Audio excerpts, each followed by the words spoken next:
Така, се враќаме во студиото, минути за третиот разговор. Му велам добре дојде на Гоше Николов, основач на платформата за информирање на студентите Студентарија. Добар ден и добре дојде. Добар ден, ви благодариме за поканата и за можноста.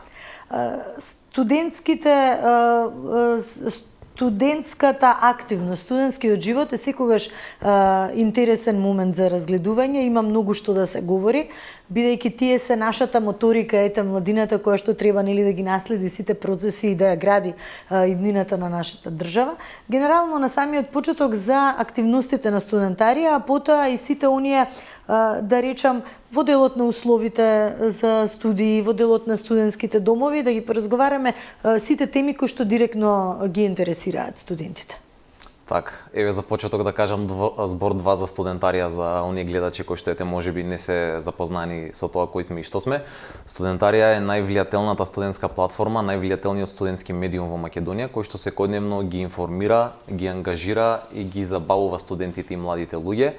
Значи го покриваме секој аспект на студентскиот живот и студентскиот стандард, од студентски домови, предизвици во рамки на академската заедница, на факултетите, до државни мерки и предизвици со државните мерки. Функционираме само на Инстаграм, затоа што младите се најмногу активни на оваа платформа и мислам дека правиме добра работа. Секако тука сме секогаш да го пренесуваме гласот на студентите и реалната слика за студентскиот живот и стандард во Македонија. Добро, земавте и награда за тоа, за вашиот труд 2023 за младинска активност. Да, награда за младинско учество ја добивме, така што благодарни сме што Националниот младински совет на Македонија, Агенцијата за млади и спорт не препозна и секако на младите кои што не поддржа, затоа што навистина можеме да се пофалиме со поддршка и обединување речиси на целата студентска заедница. Значи ние броиме речиси 50.000 следбеници, 50.000 лица брои нашата заедница. Во Македонија има 52.000 студенти, така што горе-доле ги обединуваме сите.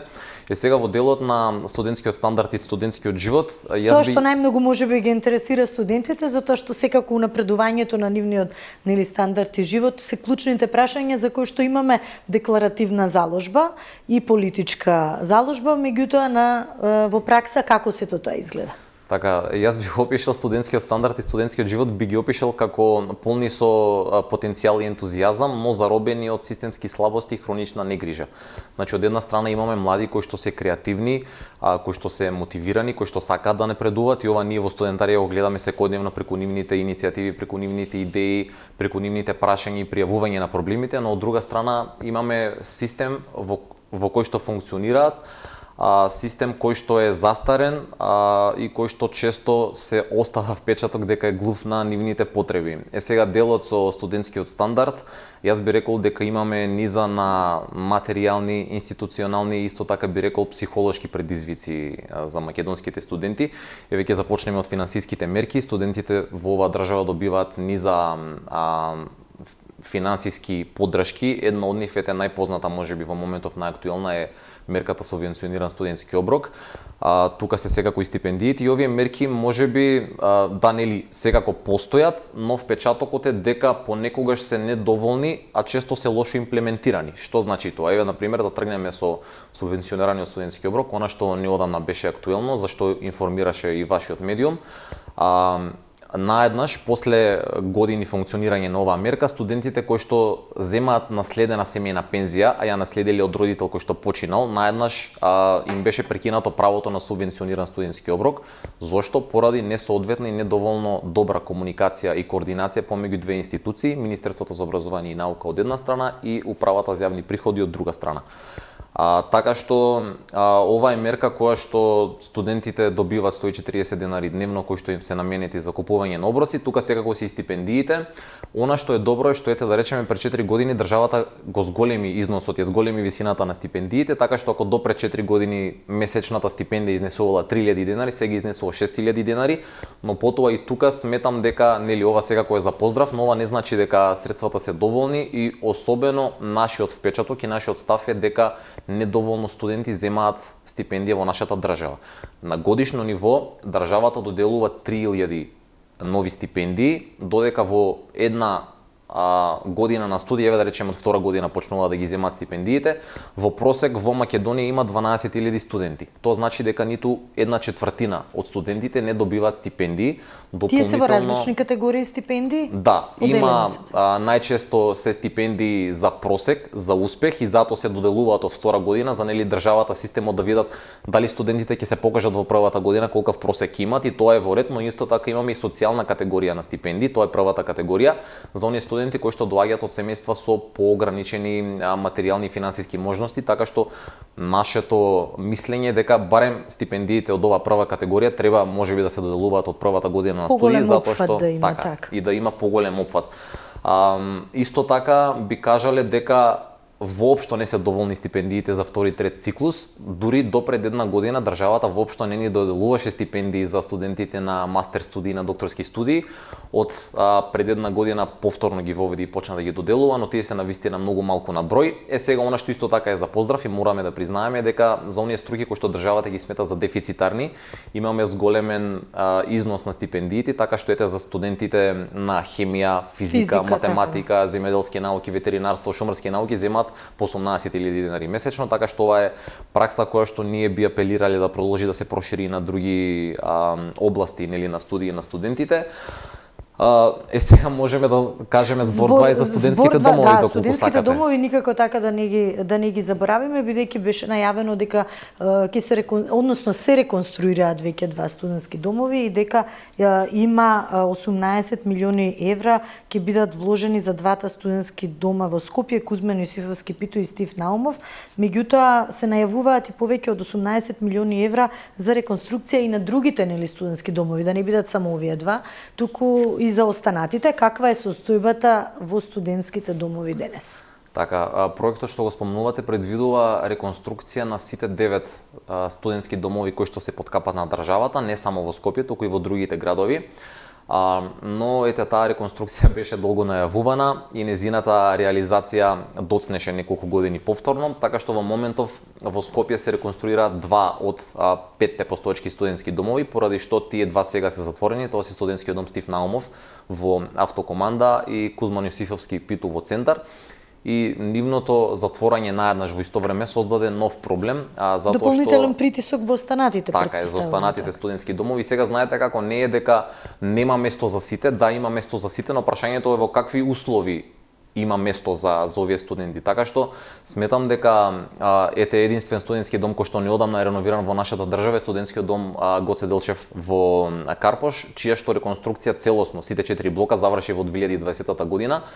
Можеби тука студентите имаат најмалку предизвици, не е дека имаат, но во другите студентски домови мислам дека е навистина срамота да во 2025 година ние постојано и редовно информираме на нашите сториња на Инстаграм, на нашите канали за комуникација, да кажуваме дека студентите имаат недостаток на грејење среде грената сезона или дека имаат недостаток на топла вода или дека хигиенските услови не се соодветни, па тука се појавуваат стаорци, се појавуваат инсекти во собите, во тоалетите, во храната и така натаму. Тука секако и моментот на квалитетот на храна во споредба со тоа што било порано, храната во домовите сега е подобрена, но тоа не значи дека е доволно добра. Тука едноставно тоа е нешто кое што постојано треба да напредува.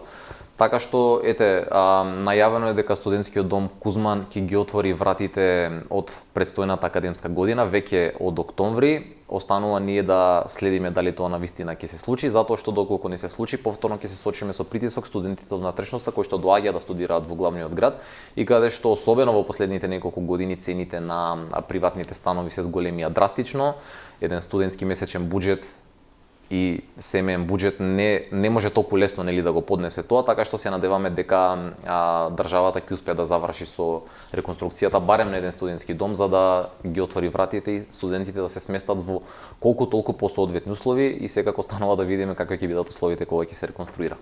Така, тоа ќе бидат прашања кои што секако ќе ги следиме во иднина. Се надевам искрено дека следната студентска година навистина ќе бидат отворени вратите за студентите и да се намали притисокот, но и да добијат соодветни услови нели и за живење и за учење. Кога зборуваме за студентскиот стандард, меѓу другото и јавниот превоз е една од една од полемиките за кои што постојано нели се говори, еден од проблемите како се регулира тоа кај нас.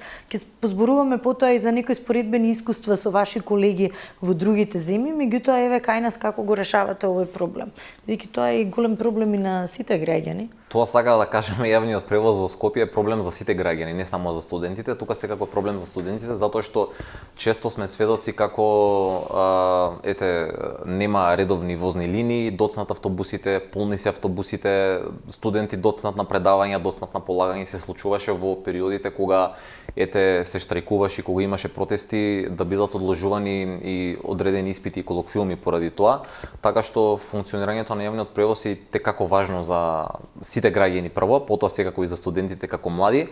Она што јас би сакал да го напоменам е дека државата им овозможува бесплатен јавен превоз на студентите во Скопје, но само на оние на додипломски студии, додека студентите од втори и трет циклус повторно се исклучени од оваа мерка. Исто така исклучени од оваа мерка се и студентите на приватните универзитети, и ова е битка која што се води во моментов.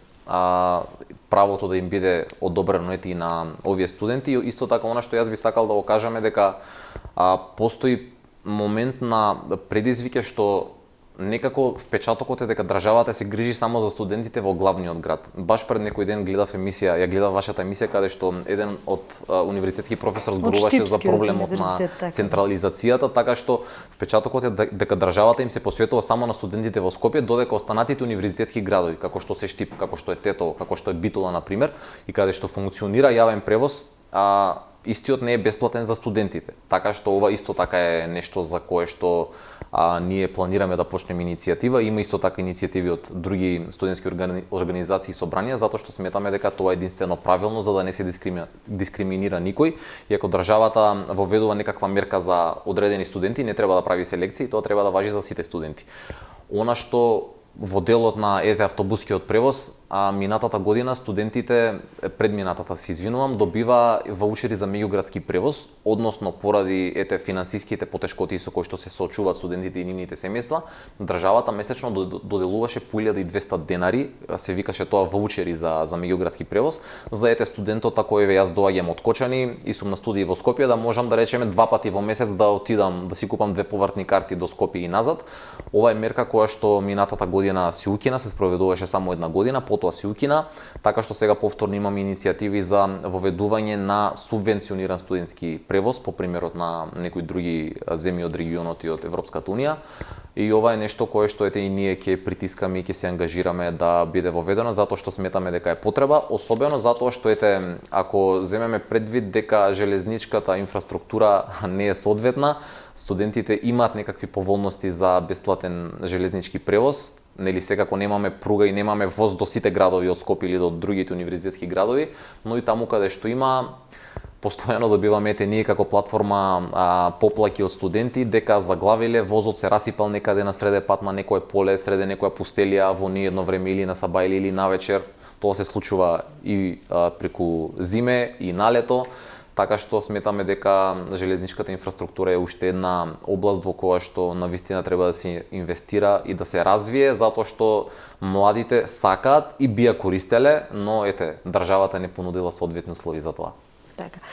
Мораме да го споменеме, беше еден голем крупен проект најавуван студентски град, нешто што сигурно вашите колеги од другите земји ви го пренесуваат како искуство дека функционира, меѓутоа не заживеа овој проект воопшто, мислам, беше само како најава.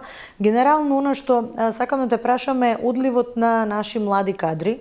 Голем број на твои колеги, на студенти, заминуваат надвор, студираат надвор, за жал дел од нив не планираат веќе да се вратат токму поради овие проблеми или можеби системски пропусти кои што се јавуваат и во текот на студирањето. Значи подобри услови за студии, поголеми студиски програми, поголем избор можеби на студиски програми, но генерално поголемиот проблем се сведува на условите во кои што живеат и во кои што учат.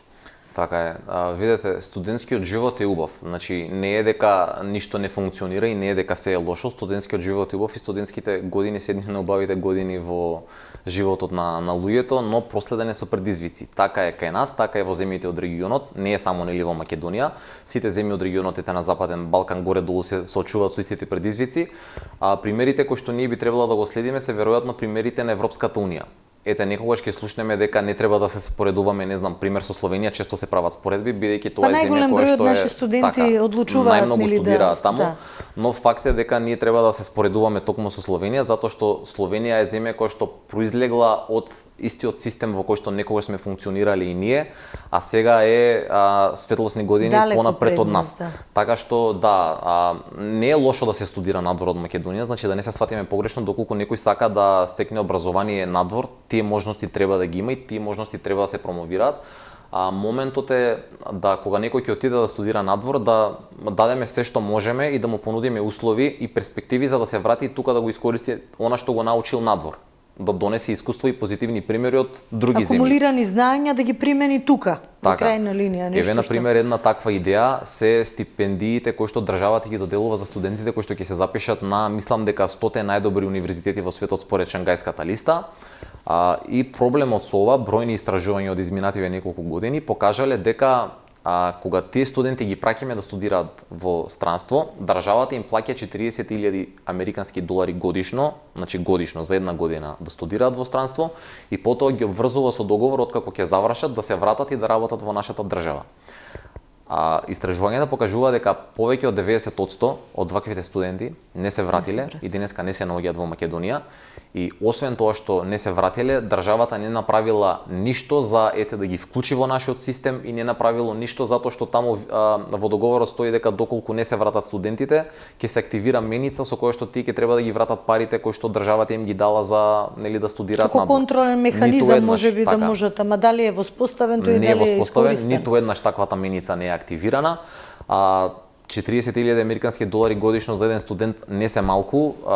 Ако земеме предвид дека тука месечната стипендија е 6.000 денари, се зема 9 месеци во годината, со тие 40.000 американски долари во годината кај нас ќе се стипендираат дополнителни 40 студенти. Така што сметам дека треба да се ревидира системот на државно стипендирање. Ваквите стипендии се добри, но само доколку како што кажавте вие, контролниот механизам навистина функционира и оние студенти кои што ние како држава вложуваме во нив финансиски и ги поддржуваме да отидат да се едуцираат, потоа да си ги вратиме тука и заедно со нив да го градиме нашето општество според она што тие го научиле таму. Ти благодарам многу и верувам дека тоа ќе биде така, бидејќи тоа се клучни некои чекори, парцијално може да ги разгледуваме, но кои што ќе доведат до на своевиден начин некоја контрола, а од друга страна и можност за подобар квалитет и градење на некои проекти кои што дополнително ќе значат на унапредување не само на животот на студентите, туку воопшто на сите граѓани. Затоа што во крајна линија акумулираното знаење е добро, убаво е да се има можности, но добро е да се инвестира во сопствената земја, затоа што и овде навистина сме убава земја која што има многу убави работи и можности да се понудат, само што треба и индивидуално и колективно да размислуваме во таа насока. Така е, се согласувам со што кажавте. Ви благодарам многу. Гоше, верувам дека ќе имаме и следна прилика да зборуваме за тоа што не е само студентскиот стандард, не се само условите, имаат студентите и многу активности кои што заслужуваат внимание, а ние секако остануваме ваши партнери и ќе ги следиме вашите активности. Ви благодарам за соработката и уште еднаш за поканата и можноста. Така, почитувани, вам ви благодариме што бевте заедно со нас. Останете на нашата програма, за кратко следуваат вестите, а од мене имајте пријатен ден.